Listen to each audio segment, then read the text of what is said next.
များတို့ဘဝတွေကပျောက်ဆုံးသွားခဲ့တဲ့လူတစ်ယောက်ကိုပြန်လာမယ်အထင်နဲ့နေ့တွေဘယ်လောက်ကြာအောင်စောင့်နေဘူးလေ3နှစ်လား5နှစ်လားဒီနေ့ဗီဒီယိုမှာတော့မျောလင်းချက်တွေအားလုံးကုံဆုံးသွားပြီးမှနှစ်ပေါင်းများစွာကြာမှအံ့ဩလောက်စရာကောင်းလောက်ပြန်လဲတွေးရှိခဲ့ရတဲ့ဖြစ်ရမယ်3ခုတင်ဆက်ပေးတော့မှာပဲဖြစ်ပါတယ်နံပါတ်3ဖြစ်9နှစ်ကြာမှပြန်လာနိုင်ခဲ့သူစတီဗင်စတိန်နာဒါကတော့အမေရိကန်နိုင်ငံသူရဲကောင်းဆန်တဲ့ဖြစ်တစ်ခုပါ1982ခုနှစ်ဒီဇင်ဘာလ4ရက်နေ့မှာအသက်9နှစ်အရွယ်စတီဗင်တယောက်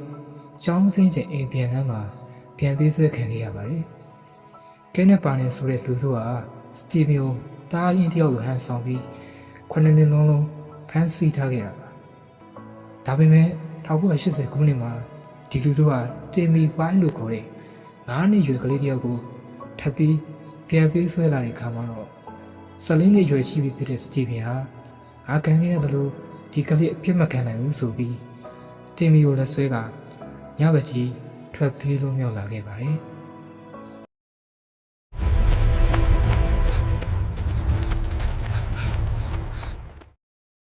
ခုနှစ်ကြာပျောက်ဆုံးနေသူစတီဗင်ဟာသူ့အိမ်ကိုပြန်ရောက်နေမကပဲအခြားကလေးတယောက်ရဲ့ဘဝကိုပါကယ်တင်ပေးခဲ့သူရဲ့ကောင်ဖြစ်လာခဲ့ပါတယ်နံပါတ်1ဖြစ်ရမယ်တည်ဆုံးပြီဟုသတ်မှတ်ထားရမှာ32နှစ်ကြာမှပြန်ပေါ်လာခဲ့သူပက်ထရာပက်စစ်ကာဒါကတော့လူရန်ဒီပါမျောလင်းမထားတဲ့ဖြစ်ရတစ်ခုပါ1984ခုနှစ်ဂျာမနီနိုင်ငံမှာအသက်24နှစ်အရွယ်ပက်ထရာပက်စစ်ကာဆိုတဲ့ကျောင်းသူတွေပျောက်ဆုံးသွားပါတယ်ရဲရလူတက်မှုလို့သတ်မှတ်ပြီးအမှုပိတ်ခဲ့တယ်လို့လူသက်သမားလို့ဝန်ခံခဲ့တဲ့သူတော်ရှိခဲ့ဘူးပါတယ်ဒါပေမဲ့32နှစ်ကြာ2015ခုနှစ်မှာတော့ဂျာမနီနိုင်ငံဒူဆဲရောမြို့ကတကန်ဖောက်ထွင်းမှုဖြစ်ပွားလို့အင်းကြီးနဲ့ရဲတွေကိုဖုံးဆက်တိုင်ကြားခဲ့ပါတယ်ရဲတွေရောက်လာပြီးအဲ့အခန်းမှာနေထိုင်တဲ့မစ္စစ်ရှနိုက်ဒါဆိုသူအမျိုးသမီးကိုစစ်ဆေးမေးမြန်းဖို့အတွက်ဖပုံနေတောင်းတဲ့အခါမှာသူမမပြသနိုင်ခဲ့ပါဘူးနောက်ဆုံးမှာတော့သူမကျမပက်ထရာပက်စစ်ကာပါလို့ဝန်ခံခဲ့ပါတယ်အဲ့ဒီအချိန်မှာသူမအသက်55နှစ်ရှိနေပြီဖြစ်ပါတယ်တကယ်တော့သူမပြန်ပေးဆွဲခံခဲ့ရတာလုံးဝမဟုတ်ပါဘူးမိသားစုပြဿနာတွေကြောင့်သူမဘာသာထွက်ပြေးပြီးအမိဝက်နဲ့တိတ်တဆိတ်နေထိုင်ခဲ့တာဖြစ်ပါတယ်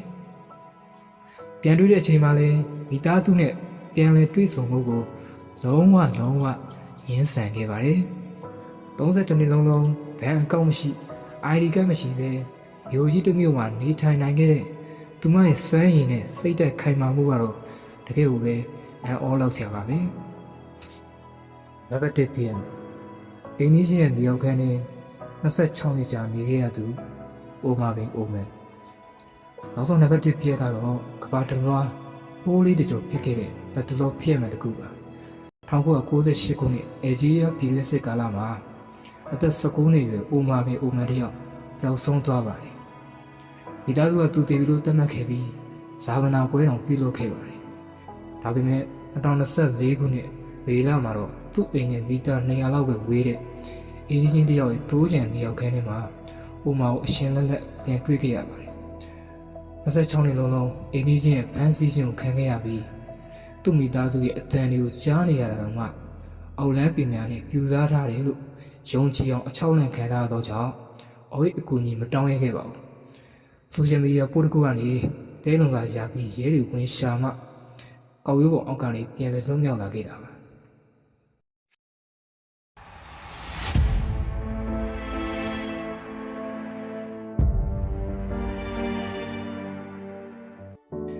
ကိုအိမ်နဲ့မီတာ200အကွာမှာရှိပါရဲ့နဲ့မိသားစုနဲ့မတွေ့ရတဲ့စိတ်ခံစားချက်ကဘလောက်တောင်ပြင်းထန်ပြီးတော့စိတ်အားငယ်စရာကောင်းမလဲကွန်မန့်မှာရေးပြီးသွားကြပါဦး